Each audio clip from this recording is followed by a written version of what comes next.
어떤 목사님이 교회 부임을 해 가셨어요. 첫 주 설교를 합니다. 굉장히 중요하지요. 부임해서 첫 설교. 성도들 설레고. 그래서 서로 사랑하라. 은혜를 많이 받았어요. 그 다음 주가 됐습니다. 목사님이 설교하러 올라가셔서 또 설교할 때 서로 사랑하라. 좀 은혜를 덜 받았어요. 지난주에 한 설교 또 하니까 그 사람들이 조금 수군대기 시작했어. 목사님이 와서 이사하시고 지금 경황이 없으니까 지난주 설교한 거 또 하셨나 보다. 세 번째 주에 또 설교했어요. 무슨 설교? 서로 사랑하시오. 교인들이 굉장히 심각해졌어요. 이거 목사님이 너무 성실하지 않는 거 아니냐. 우리를 어떻게 알고 이렇게 계속 같은 설교만 하냐 말이야. 분노하기 시작했어요. 넷째 주에 가서 무슨 설교했어요? 또 서로 사랑하라. 장로님이 찾아왔어요. 목사님, 무슨 일 있으시냐고. 뭐 바쁘신 일이 있냐고. 왜 자꾸 똑같은 설교를 합니까? 이렇게 하면 곤란하다고. 알았다고. 다섯째 주가 됐어요. 무슨 설교했어요? 또 서로 사랑하라. 장로님들이 열받아가지고 가셔가지고 우리하고는 도저히 안 맞는다고. 목사님이 다른 데로 가셨으면 좋겠다. 짐 싸서 알았다고. 간 다음에 목사님이 떠나가시는데 왜 목사님이 그랬을까? 바보는 아닌데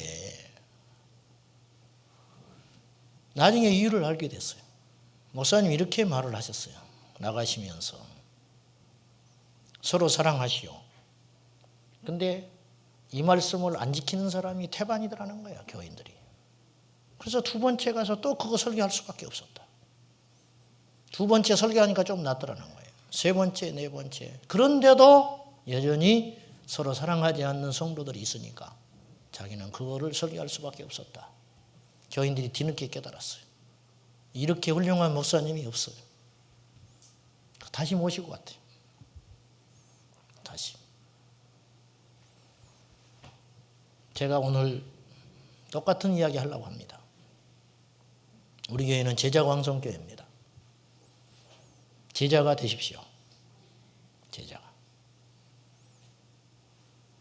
지금 본질에 대한 이야기를 하고 있죠. 본질을 이야기하는데 나쁘다는 사람 하나도 없어요. 그 본질 이야기해야지. 그리고 본질적 삶을 산다는 건 굉장히 중요한 거예요. 본질이라는 말이 무슨 말입니까? 가장 근간이 되는 거예요. 가장 중요한 거.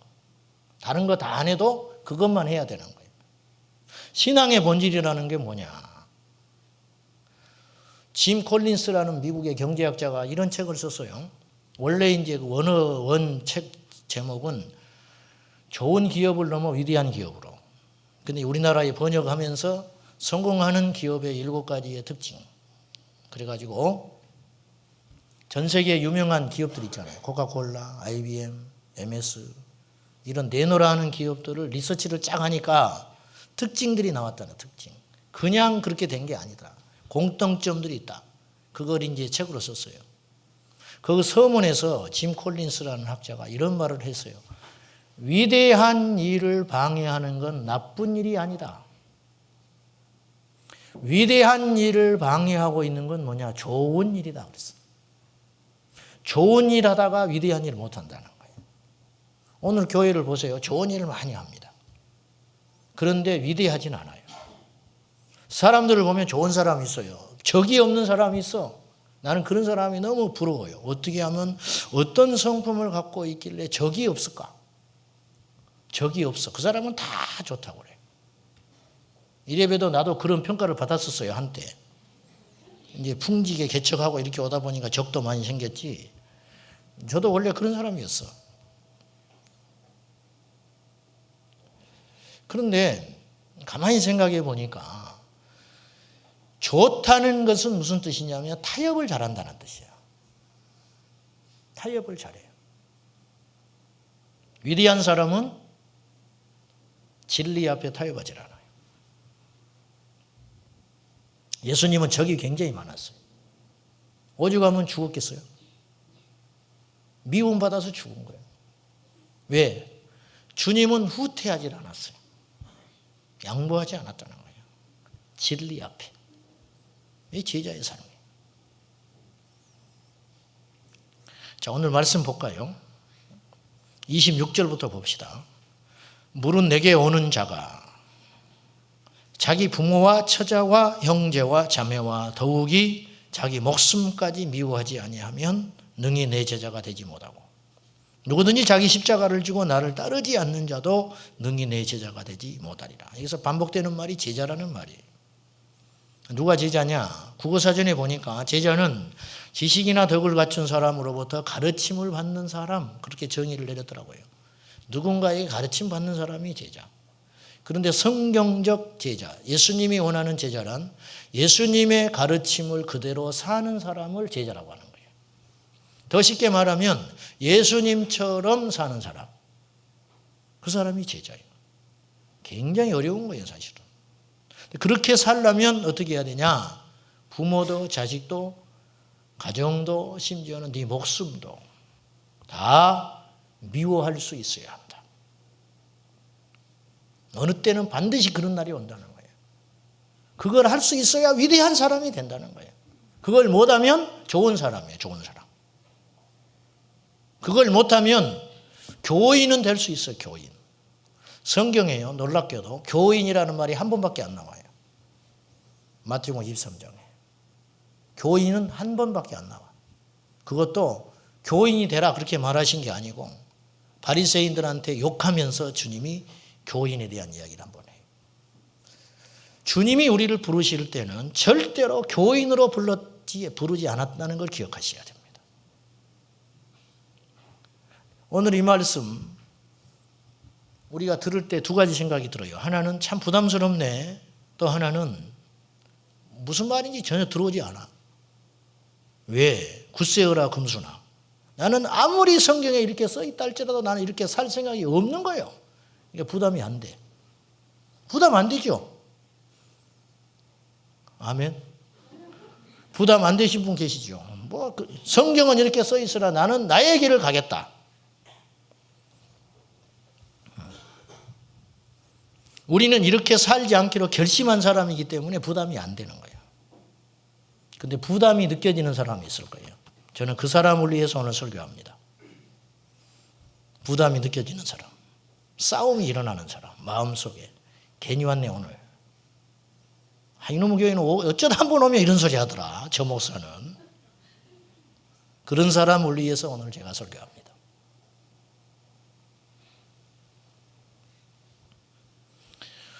예수님께서 말씀하실 때는 반드시 듣는 대상이 있었어요. 혼자 이야기 안 하시죠. 혼자 말하는 건 기도지 대화가 아니잖아요.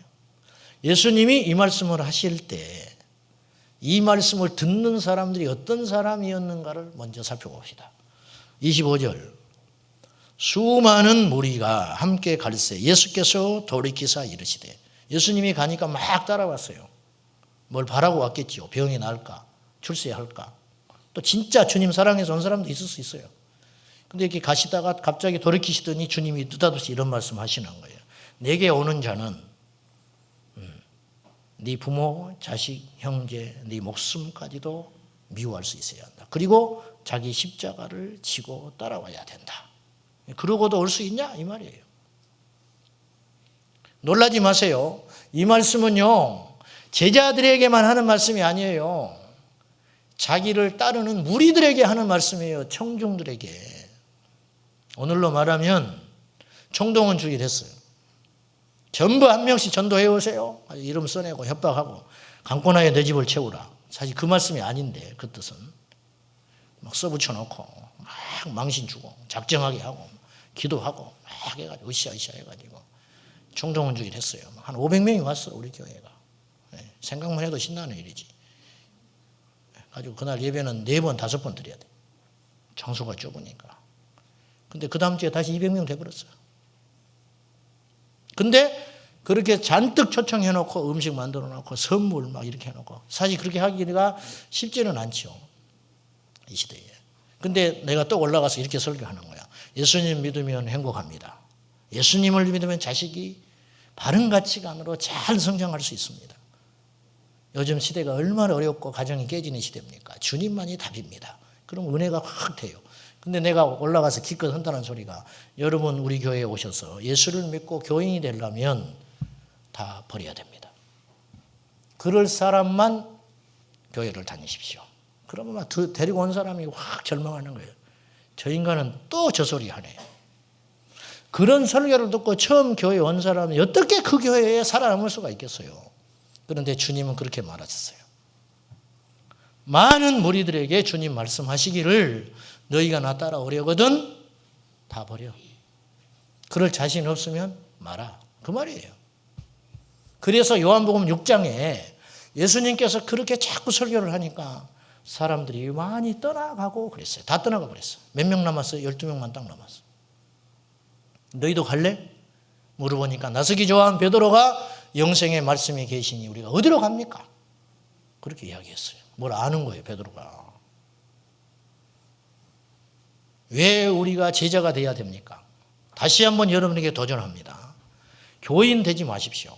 성경은 한 번도 우리에게 주님을 우리를 부르실 때, 컨택할 때 교인이나 혹은 신자로 부르지 않았다는 거예요. 우리를 부를 때 제자로 불렀다는 거예요. 그러면 나는 제자가 아직 못 됐다. 그러면 여러분은 지금 헛믿고 있는 거예요. 정말 두렵게 생각해야 할 일은 우리가 주님을 믿는 방식이 주님이 원하는 방식이 아닐 수 있다는 거예요. 그러면 헛고생하는 거예요. 헛고생. 다른 데 공부하고 시험 보러 가는 거 똑같아요. 그래서 주님 앞에 섰을 때 전부 절망해버리는 거예요. 그 사람들은. 여러분 이거 굉장히 심각한 거예요. 한국계 100% 구원받을 수 있다고 생각합니까? 그렇지 않아요. 얼마인지는 모르겠어요. 그런데 우리는 칭찬받는 예수님의 제자가 되자 그 말이에요. 그러면 객관적으로 주님께서 제자가 되라고 하실 때 그것이 과연 우리에게 고통스럽기만 한 일인가 그걸 따져보라는 거예요. 정말 그것이 효과적인 인생이고 가치 있는 인생이고 멋있는 인생이기 때문에 예수님이 그렇게 살라고 한 거예요. 왜 그런지 아세요? 주님은 우리를 쓸데없이 불러서 고생만 죽어라 하고 십자가에서 죽이려고 우리를 부르는 게 아니라는 거예요. 여러분, 어떤 사람의 말은 그 사람이 우리를 위해서 어떤 일을 행했는가에 따라서 그 말의 무게가 달라지는 거예요. 예를 들어서 길 가던 사람이 나를 붙들고 젊은이 인생 잘 살아야 돼 그렇게 말하는 것하고 내가 신장이 나빠져서 죽을 사람이었는데 나한테 신장을 떼준 사람이 있었어. 그 사람이 나한테 와서 손을 잡고 여보게 이제 인생 잘 살게 다른 거예요. 똑같이 말을 해도 그건 무게가 다른 거란 말이죠. 예수님이 우리에게 말하셨어요. 다 버리고 나를 따라라. 그것이 제자다. 누가 그렇게 말하면 무시해도 돼요. 그런데 주님이 그렇게 말하셨기 때문에 무시할 수 없어요. 왜? 우리를 위해서 목숨을 버린 분은 그분이 유일하기 때문에. 여러분을 위해서 목숨을 준 분은 예수님밖에 없어요. 그분이 우리에게 말하시는 거예요. 다 따르라. 그러면 따라야 되는 거예요. 그리고 그분의 말이 맞는 거예요. 그리고 절대 그분은 우리를 손해되는 인생으로 데리고 가시지 않아요. 바울은 이걸 깨달았어요. 그래서 로마서 8장 32절에 자기 아들을 아끼지 아니하시고 우리 모든 사람을 위하여 내어주신 이가 어찌 그 아들과 함께 모든 것을 우리에게 주시지 않겠냐. 못 주시는 게 아니다. 너희들이 자격이 안 되니까 못 받고 있는 거라. 그래서 35절에 로마서 8장 35절에 누가 우리를 그리스도의 사랑에서 끊으랴. 환난이나 곤고나 박해나 기근이나 적신이나 위험이나 칼이랴. 그것이 절대 우리와 하나님의 사이를 갈라놓지 못한다. 그걸 깨달아 버린 거예요. 다시 말해서 예수님을 죽도록 따라다니는 제자의 삶을 사는 건 우리 인생을 정말로 효과적이고 능률 있고 멋있게 사는 비결이라는 거예요. 그래서 주님이 오늘 말씀하기를 버려라 십자가 져라 나를 따라라. 그래놓고는 느닷없이 예를 들었어요. 두 가지 예. 하나는 망대를 지을 때 어떤 사람이 망대는 이게 이제 적군이 올 때 멀리 올라가서 사람들을 살피는 것이에요. 전망대. 그것이 필요하거든요.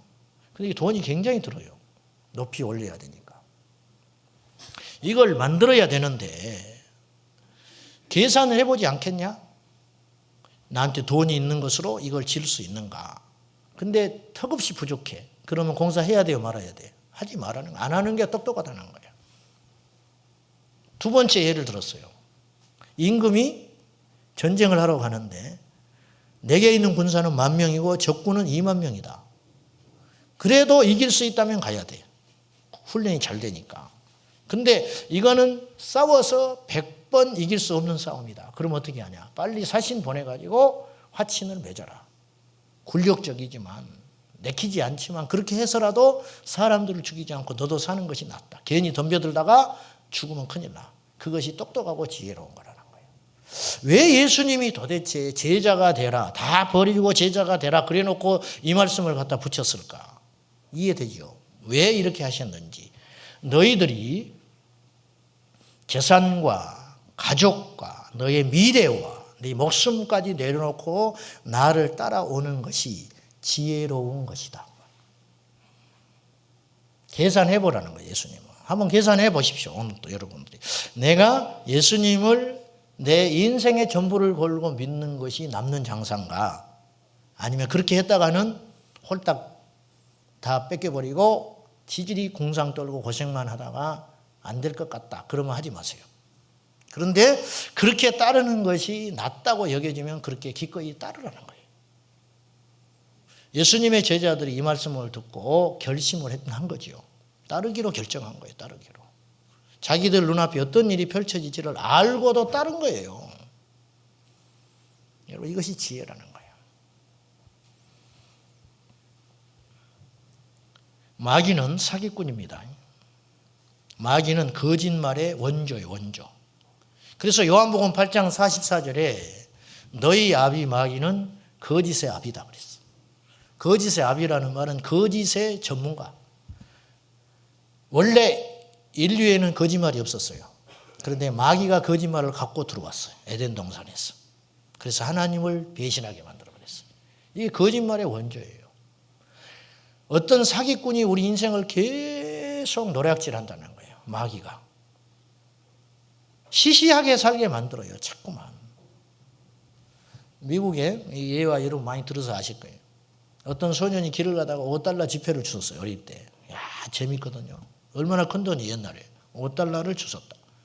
그래서 이 소년은 그때부터 결심합니다. 뭘 결심해요? 땅만 쳐다보고 살리라. 그리고 평생 땅만 쳐다보고 주워서 다녔어. 그래가지고 이 사람이 죽을 때 뭘 남겼느냐? 단추 29,519개. 단추만 한 3만 개 가졌고요. 머리핀, 여자 머리핀 54,172개. 그리고 동전 수천 개. 그 다음에 잡다한 못, 나사, 돈도 가끔씩 주웠겠지. 죽을 때 그렇게 죽었어요. 얼마나 멋있는 인생입니까? 부럽습니까? 정말 바보같이 살았죠.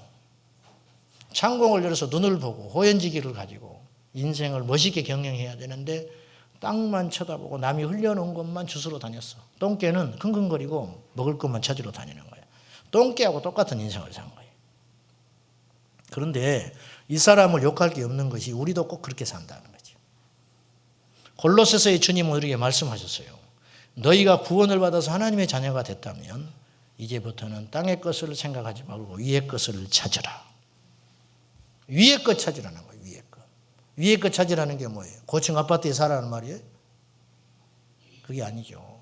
가치 있는 거, 영원한 거, 하나님 나라. 그걸 위해서 우리의 생애를 투자하고 살아라는 거예요. 근데 우리에게는 엄두가 안 나는 거예요. 당장 먹고 살기 바쁘고 눈앞에 닥친 현실이 크기 때문에. 그래서 우리가 좋은 사람이 될 망정 위대한 인물은 못 된다는 거예요. 종이 한 장 차이예요. 주님이 우리를 부를 때는 위대한 생애를 살라고 부르신 거예요. 인류대학을 못 나오고 지질이 집안이 형편없고 부족하고 가느진 재능과 재주가 없어도 누구든지 위대한 삶을 살 수 있어요. 무디가 구두 수성공 출신이야. 그런데 위대한 생애를 살았어요. 성공했기 때문에 그렇게 말하는 게 아니에요. 천국 가면 깜짝 놀라요. 우리도 알지 못하는 신앙의 영웅 호걸들이 너무도 많을 거라는 거예요. 우리는 잘 몰라. 유명한 사람만 아니까. 그런데 너무 위대한 생애를 산 소리 없이 이름 없이 빛 없이 산 사람이 숱하게 많을 거라는 거예요.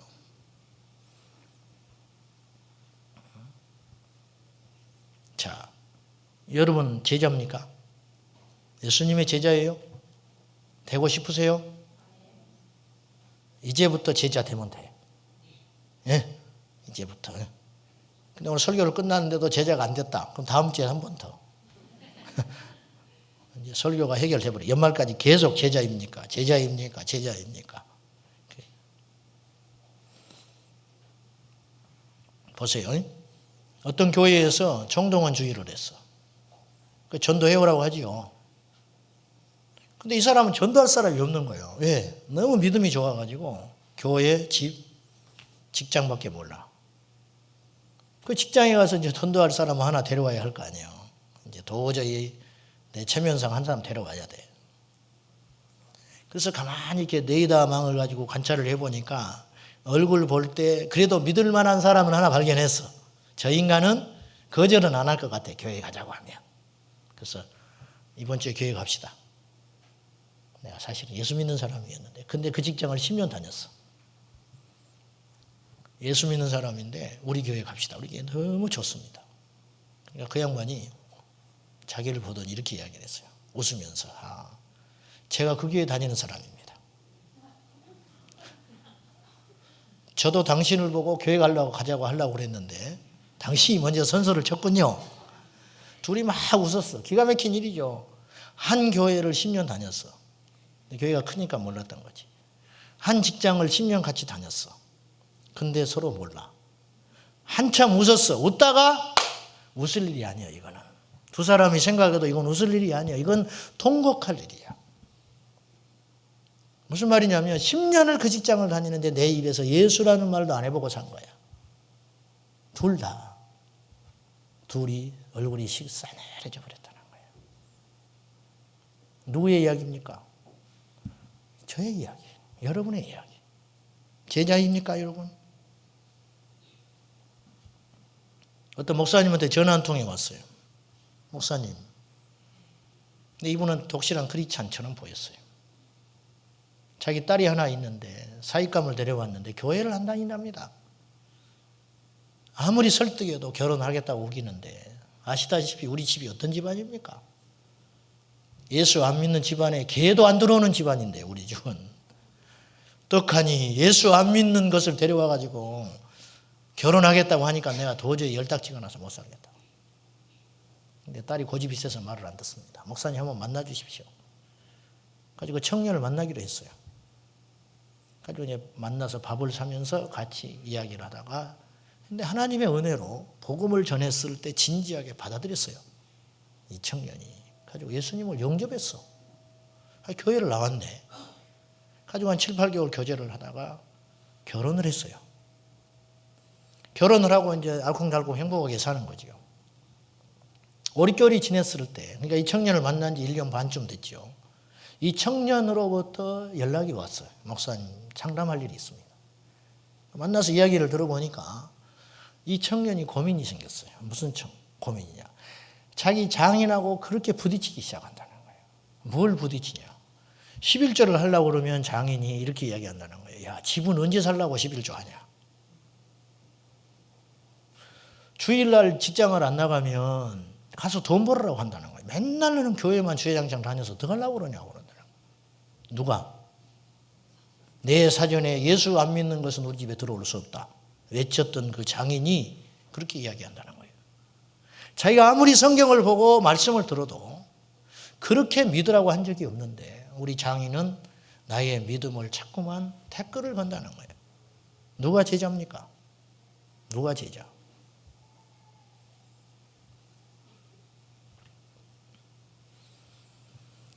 니고데모가 요한복음 3장에 나오지요. 니고데모가 어떤 사람입니까? 옛날에 성경에는 유대인의 관원이라. 이제 바뀐 성경은 유대인의 지도자라 그랬어요. 여러분 성경에 지도자라는 말은 함부로 안 써요. 이 사람이 보통 사람이 아닌 거예요. 보통 높은 사람이 아니다 그런 뜻이에요. 산헤드린 공회원이 71명이었는데 그 중에 한 사람이 가능성이 커요. 레벨이 다른 사람이에요. 배경, 가정, 율법적으로, 사회적으로 모든 것을 갖춘 사람이에요. 그 니고데모가 요한복음 3장 2절에 보면은 밤에 예수님을 찾아와요. 이게 왜 밤에 찾아왔을까? 낮에 찾아오면 어떤 일이 벌어져요? 소문나잖아, 소문. 밤에 찾아온 이유는 예수님을 조용히 혼자 만나고 싶은 거예요. 왜 혼자 예수님을 조용히 만나려고 하느냐? 깊은 내면에는 이것이 있는 거예요. 나는 소문나기를 원치 않는다. 즉, 나는 내가 가지고 있는 것을 아직 검증되지 않는 자자거든, 예수님은. 갈릴리에서 온 정체불명의 인물이에요. 그리고 적들이 많이 생겨나기 시작했어요, 이미. 이 사람을 만나서 내가 내 갈급함을 채우기 위해서 만나고는 싶으나 내가 손해보기는 싫다. 그 말 아니에요? 그죠? 예수님을 위해서 내가 얻고 싶은 건 있는 거예요. 이 영적인 갈급함, 진리에 대한 목마름. 그런데 예수님 앞에서 잃어버리기는 싫은 거예요. 현대 그리스도인들의 모습이에요. 교회는 나와서 얻고는 싶어요. 천국도 가고 싶고 병도 낫고 싶고 복도 받고 싶고 결혼도 하고 싶어. 그러나 주님을 위해서 내놓을 수는 없어요. 니고데모는 예수님을 만나고 그의 인생이 완전히 달라져 버립니다. 그래서 예수님의 사람이 됩니다. 그래서 나중에 예수님의 장사를 준비합니다. 이건 표가 확 나버리는 일이에요. 니고데모는 그걸로 끝이거든요. 그 다음에 등장하질 않아요. 근데 우리가 추측을 해보면 니고데모는 그때부터 굉장히 모진 삶을 살 가능성이 많아요. 기득권에서 쫓겨난 거예요. 같이 취급받았어요. 예수님의 제자로. 그래서 전해오는 전승에 의하면 니고데모, 삭개오 이런 분들이 순교했다는 거예요. 순교.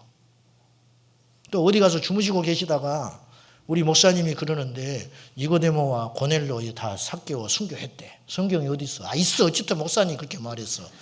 큰일 나요. 나 무식한 사람 만들지 마세요. 내려오는 전승에 그렇게 했다 그 말이에요. 아시겠어요?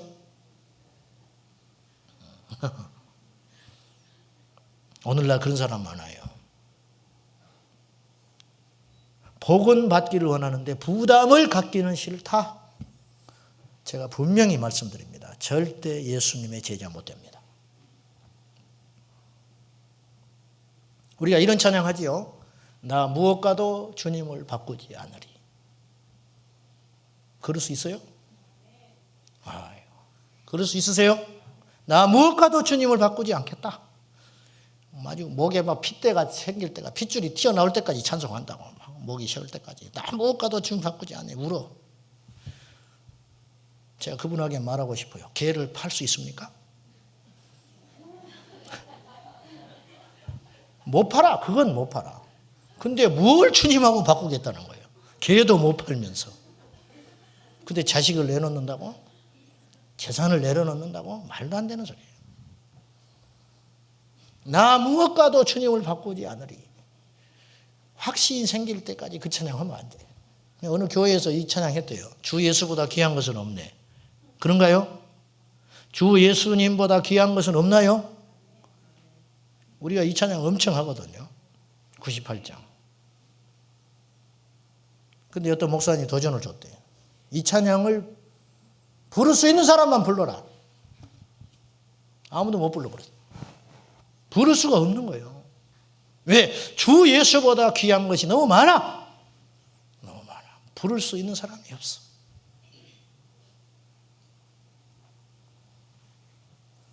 더 끔찍한 찬양이 있어요.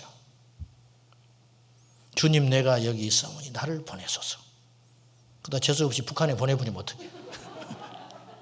북한에 가라. 주님 내가 여기 있사오니 나를 보내소서. 근데 내가 대학 교수인데 퇴직하고 필리핀 가. 가서 고아들과 함께 살아라. 그렇게 마음에 말씀을 재수없이 줘버리면 어떡해. 남들이 그렇게 가면 막 감격스러워요. 박수를 치고. 내가 가려면 그건 또 다른 문제라는 거지. 이래서 우리가 아무리 안진병에게 손을 얹어도 안 일어나는 거예요. 기도가 부족해서 안 일어나는 게 아니고 믿음이 없어서 안 일어나는 거예요. 안 믿어. 그 말씀을 안 믿는 거예요. 그러니 뭐 역사가 일어납니까? 40일 금식을 하고 오십시오. 그 일어나는 거 안 일어나. 안 믿으니까. 우리가 헌금송 하지요. 그 찬양에 윤회 받았던 사람들이 굉장히 많아요. 새로 우리 교회 오신 분들은 헌금 그 찬송을 부르면서 울었다는 분들이 꽤 있어요. 그 찬양 마지막이 뭐예요? 내 삶을 드립니다. 오직 주의 사랑에 매여 내 삶 주께 드립니다. 드렸습니까? 여러분의 삶을 주께 드렸어요?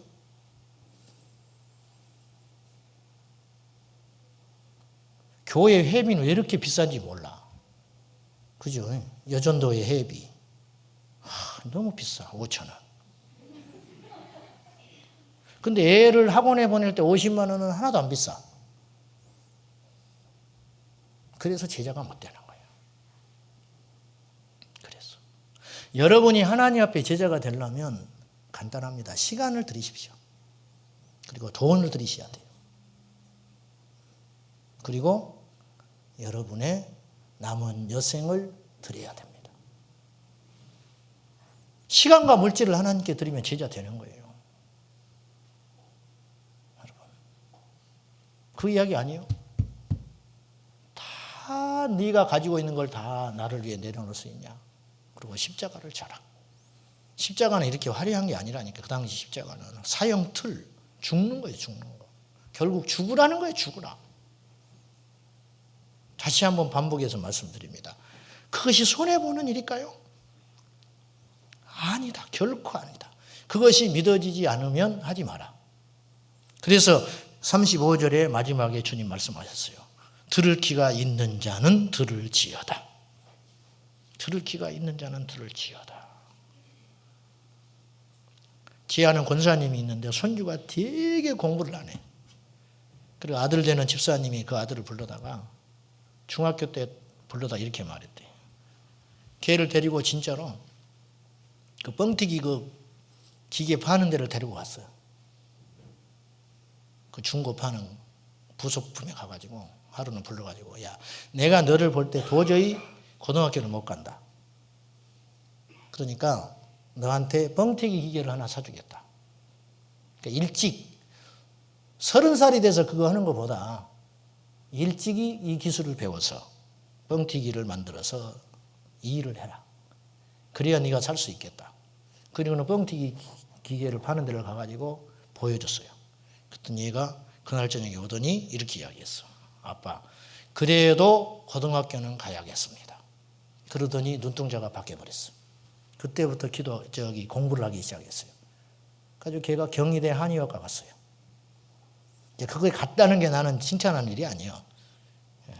가는 게 비정상이 어떻게 그런 데를 갑니까? 중요한 건 들을 기가 있었다는 거예요. 그럼 여러분이 집에 가셔서 이제 써먹어 봐요. 저도 써먹어 봤어, 우리 애한테. 안 돼. 얘는 안 돼. 들을 기가 아직 안 열렸어. 다 되는 게 아니에요. 다 되는 게 아니에요. 무슨 말인지 아시죠? 오늘 이 설교도 여러분에게 다 해당되는 거 아니에요. 들을 기 있는 자만 듣는 거예요. 여러분이 안 변했다. 그건 안 들은 거예요.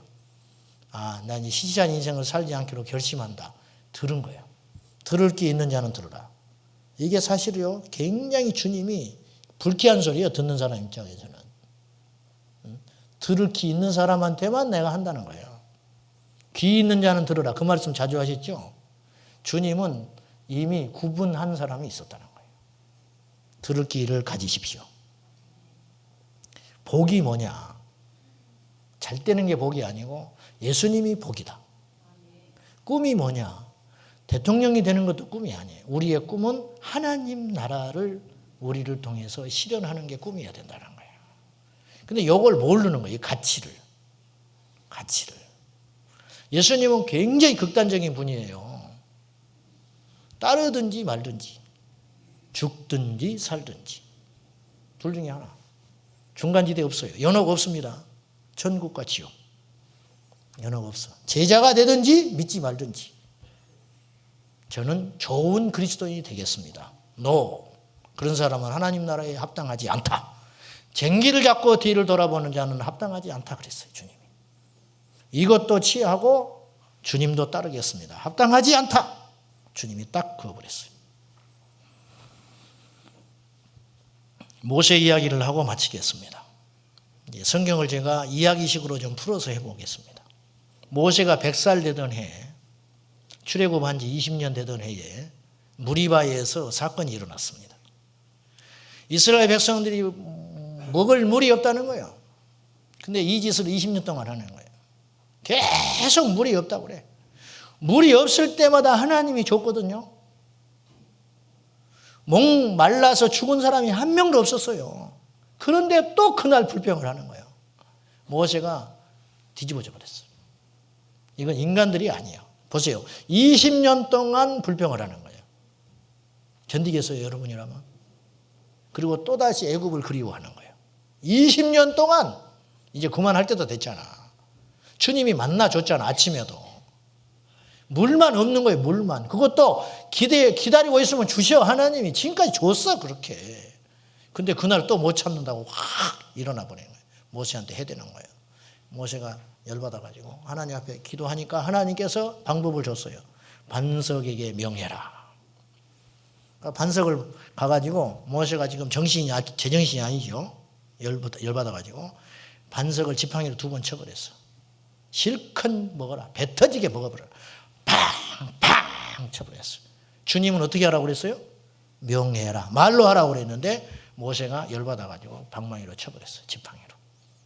반석이 쫙 갈라져가지고 물이 펄펄펄 나오는데 이스라엘 백성들이 물을 정신 먹고 마시는데 그때 하나님께서 기다렸다는 듯이 마치 함정 파놓고 모세를 골탕 먹이려고 하는 것처럼 모세에게 준엄하게 말씀을 하셔요. 내 이놈, 내가 언제 치라고 그랬어? 말로 하라고 그랬잖아. 너는 믿음이 없어. 그러니까 너는 가나안을 보기는 할 거야. 그리고 이들을 데려가긴 할 거다. 그러나 너는 못 들어가. 물 먹던 이스라엘 사람들이 굳어버린 거예요. 이야, 하나님 무섭네. 나는 하나님 굉장히 넓은 분인 줄 알았는데 이거 가지고 모세를 안 데려가 버린다. 우리도 조심해야 돼. 그로부터 20년이 또 흘렀습니다. 그래서 그의 나이 120살이 됐을 때, 그러나 아직 기력은 왕성하고 눈도 밝았습니다. 어느 날 하나님께서 모세에게 오셔서 가자. 모세는 알아들었어요. 무슨 말인지. 20년 전에 너에게 한 약속. 느보산에 올라가자. 느보산에 올라가가지고 가나안 땅을 전부 보라고 하세요. 그날따라 날씨가 너무 좋아. 다 봐. 그냥 젖과 꿀이 흐르는 땅이야. 파랗게. 광야에서 삭막한 땅만 보다가 푸르청청한 산림을 보니까 모세가 미쳐버릴 것 같아. 애굽에서 나온 지 40년 만에 보는 거예요. 가자. 무슨 말인지 알지요? 하나님 모세에게 묻습니다. 억울하냐? 아니요. 섭섭하냐? 아니요. 속상해? 아닙니다. 그리고 모세가 이렇게 이야기합니다. 하나님, 주님과 함께한 광야 40년이 저에게는 가나안이었습니다.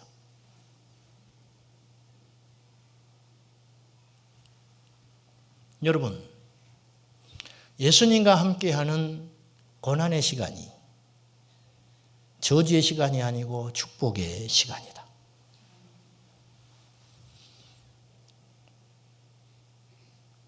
저는요, 제가 기적의 주인입니다.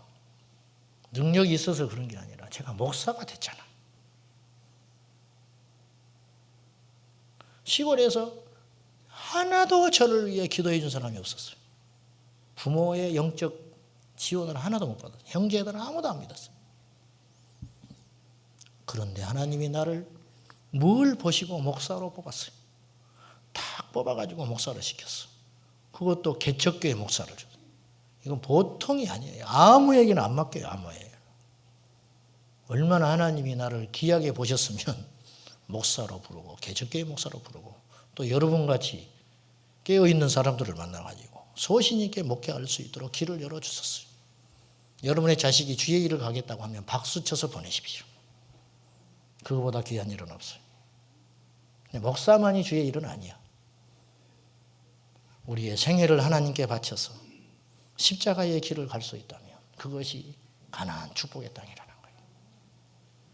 예수님의 제자들은 다 마지막이 좋지 못하게 죽었어요. 죽창에 찔려 죽고, 인도에 갔던 도마는 죽창에 찔려 죽었어요. 높은 탑에서 집어 던져가지고 밑에 떨어져서 살아있으니까 돌로 으깨서 죽여버리고, 제자들이 다, 바울은 열토막 나서 죽고, 스데반은 돌에 맞아 죽었어요. 그런데 보십시오. 우리가 볼 때 그 사람들이 불행해 보이고 안타까워 보이고 하나님이 이해할 수 없어 보이지, 그 사람들은 전혀 억울해하지 않았어요. 무슨 말인지 아시죠? 스데반이 하나님을 저주하고 죽었습니까? 절대 그렇지 않아요. 감사하고 죽었어요. 찬양하며 죽었어요. 제자들이 하나같이 죽음의 목전에서 주님을 버린 사람이 하나도 없어요. 전부 기꺼이 받아들였어요. 베드로는 십자가에서 거꾸로 죽었어요. 왜 그랬느냐? 왜 그들이 그렇게 죽음까지도 기꺼이 받아들일 수 있었느냐? 이유는 한 가지. 생애를 후회 없이 살았기 때문이에요. 여러분 죽을 때 반드시 후회하는 사람이 있습니다. 쌓아놓고 모아놓고 내 배만 살찌우다가 가는 사람은 반드시 후회합니다. 이제부터라도 여러분 예수 그리스도의 제자의 삶을 사십시오. 그것이 후회 없이 죽는 삶의 비결이에요. 대단한 일을 하지 않아도 좋아요. 1년에 한 번 휴가철 3일을 하나님께 드린다. 그때 어려운 교회 가서 전도를 해줄 수 있고, 외국에 나가서 선교를 할 수 있고, 할 일은 얼마든지 있어. 우리 아기가 좋은 일이 있었다. 100만 원을 하나님께 드려서 우물을 팔 수 있어요. 캄보디아에 가면 70만 원이면 우물 하나를 팔 수 있어요. 하나님은 그런 사람을 찾으신다는 거예요. 땅만 쳐다보다가 머리빗만 수집하다가 죽을 거예요? 아니면 저 하늘을 바라보고 날마다 영적인 자부심을 가지고 사시겠습니까? 예수 그리스도의 제자로 사는 저와 여러분 되시기를 주님의 이름으로 축원합니다. 기도하십시다.